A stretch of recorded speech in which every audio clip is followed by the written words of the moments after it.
السلام علیکم، کیسے ہیں آپ سب؟ آئی ہوپ کہ آپ سب ٹھیک ہوں گے۔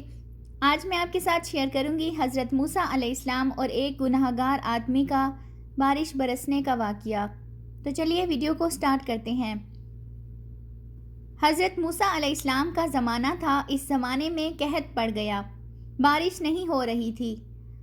حضرت موسیٰ علیہ السلام ساری قوم کو لے کے نکل گئے میدان میں جمع ہو، اللہ کی بارگاہ میں توبہ و استغفار کریں اور بارش کا سوال کریں، بارش مانگیں۔ دیر تک دعائیں ہوتی رہیں تو حضرت موسیٰ علیہ السلام کو اللہ سبحانہ وتعالیٰ نے وحی فرمائی کہ موسیٰ، آپ کے قوم میں ایک شخص ہے جس کو 40 سال ہو گئے ہیں میری نافرمانی کرتے ہوئے، اس نے مجھ سے صلح نہیں کی۔ ایک بندہ نافرمان ہے، اسے اسی مجمع سے نکال دو تو بارش ہو جائے گی۔ حضرت موسیٰ علیہ السلام نے اعلان کر دیا کہ ایک شخص ہے، وہ اگر نکل جائے تو بارش ہو جائے گی۔ اب یہ تو سب کو پتہ ہوتا ہے نا کہ کون گناہگار ہے، کون پاک ہے، کون نافرمان ہے، یہ تو ہم سب کو پتہ ہوتا ہے۔ جب کوئی بات ہو رہی ہوتی ہے اور پتہ چل جاتا ہے یہ کس کی طرف اشارہ ہے۔ سب کو اپنے اندر کا پتہ ہوتا ہے، مجھے میرا پتہ ہے، آپ کو آپ کا پتہ ہے۔ ویسے ہی اب اس آدمی کو بھی پتہ چل گیا، اب اندر ہی اندر رونے لگا اور اسے درد سے رویا کہ ساتھ والے کو بھی پتہ نہ چل جائے۔ مجمع کے اندر کھڑا ہے اور استغفار کر رہا ہے، رو رہا ہے اور ساتھ والے کو بھی نہ پتہ چل رہا ہو۔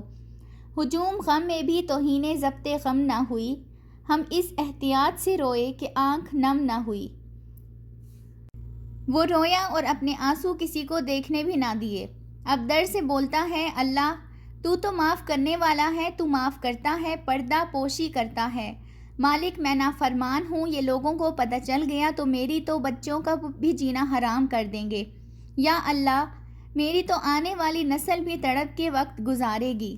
مالک، تو معاف کر دیا کرتا ہے، لوگ نہیں معاف کرتے۔ اللہ، یہ لوگ میری خوبیاں بھول جائیں گے، میری خامیوں کو یاد رکھیں گے۔ مالک، میں یہ ذلت نہیں برداشت کر سکتا، فضل فرما۔ حضرت موسیٰ علیہ السلام نے دوبارہ اعلان کیا کہ نکلتے ہو یا نہیں نکلتے؟ پھر تڑپا، اللہ مجھے بے آبرو نہ کر، یہ ذلت اور رسوائیاں نہیں برداشت ہوتی، اللہ درگزر فرما۔ حضرت موسیٰ علیہ السلام نے تیسرا اعلان کیا، نکلتے ہو یا میں پھر اس کا نام لوں، اللہ سے پوچھ کے نام لوں، اس کا بتاؤں کون ہے وہ۔ اب تو تڑپ گیا، بولا، مالک تیری بارگاہ میں استغفار کرتا ہوں، آئندہ نہیں کروں گا۔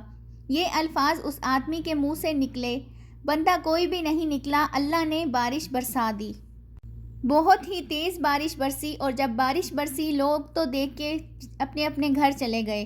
تو حضرت موسیٰ علیہ السلام کہنے لگے، یا اللہ مجھے تو بتاؤ، تم نے تو کہا تھا جب تک وہ نافرمان بندہ اس ہجوم سے نہیں نکلے گا بارش نہیں ہوگی، تو نکلا کوئی بھی نہیں اور بارش ہو گئی، یہ کیا ماجرا ہے؟ اللہ کریم نے فرمایا، موسیٰ بس اس نے مجھ سے صلح کر لی، اس نے مجھ سے صلح کر لی ہے۔ امام غزالی نے لفظ لکھے کہ حضرت موسیٰ علیہ السلام نے پوچھا، حالانکہ اللہ اپنے نبیوں کو غیب کے خزانے دیتا ہے، لیکن لکھا کہ پوچھا کہ اے اللہ مجھے اس شخص کا نام بتا دیں کہ وہ کون تھا۔ تو اللہ کریم نے فرمایا، موسیٰ جب گناہگار تھا تب نہیں کسی کو بتایا، جب پاپی تھا تب نہیں بتایا، مجرم تھا تب نہیں بتایا، تو اب جب میری اور اس کی صلح ہو گئی ہے اب کیسے بتا دوں؟ جو بارش نہیں ہو رہی تھی وہ اس کی وجہ سے نہیں ہو رہی تھی، اور جب بارش ہوئی ہے تو اسی کی وجہ سے ہوئی ہے۔ سبحان اللہ، بارش ہوئی بھی تو گناہگار کے سبب سے۔ اللہ سے توبہ کریں، اللہ سے استغفار کریں، اللہ کو راضی کریں، سب ٹھیک ہو جائے گا۔ آپ کی زندگی میں جو مسئلے ہیں، جو پریشانیاں ہیں، اللہ پاک ٹھیک کرنے والا ہے، لیکن بات صرف ایک ہی کرنی ہے کہ اللہ سے صلح کر لیں۔ اللہ کبھی اپنے بندے کو مایوس نہیں کرتا۔ اللہ سبحانہ وتعالی ہم سب کو صراط مستقیم پر چلنے کی توفیق عطا فرمائے اور ہم سب کا خاتمہ بالایمان ہو، آمین ثم آمین۔ آئی ہوپ کہ آپ کو آج کی میری یہ ویڈیو اچھی لگی ہوگی، تو چینل کو سبسکرائب کر لیں تاکہ مزید نئی ویڈیوز کا نوٹیفیکیشن آپ کو ملتا رہے۔ ملتے ہیں کسی ایسی ہی اچھی ویڈیو کے ساتھ۔ ٹل دین اللہ حافظ۔